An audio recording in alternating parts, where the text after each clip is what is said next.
মাংস কষানোর পর দেখো ঝোলও দেওয়া হয়ে গেছে, আর ঝোলটা একটু কমই রেখেছি রাইসের সাথে খাবো বলে। আর এদিকে তো আমি বসে পড়েছি সব রাইসগুলো একসাথে ভালোভাবে মিশিয়ে নেওয়ার জন্য। এরপর এর মধ্যে কিন্তু এই সব সবজিগুলোও অ্যাড করব। জানো তো অনেকে কড়াইতে ভেজেও করে, আমরা কিন্তু এভাবেই করি। এই প্রসেসটাও কিন্তু তোমরা একবার শিখে নিতে পারো। সমস্ত কিছু রেডি করে তারপর লাস্ট এই ভাজাটা একসাথে ভালোভাবে মিশিয়ে নেওয়া। এটাতে কিন্তু চালগুলো একদমই ভেঙে যায় না, আর খেতেও ভালো লাগে। আর তোমরা অবশ্যই একবার এটা ট্রাই করতে পারো।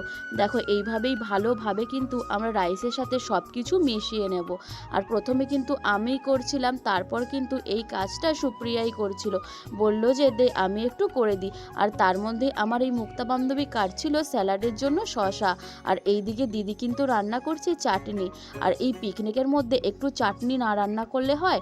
আর এই যে এরা কিন্তু স্যালাডগুলো শুধু খেয়েই যাচ্ছিল আর খেয়েই যাচ্ছিল। দেখো চাটনিটাও কত সুন্দর হয়েছে।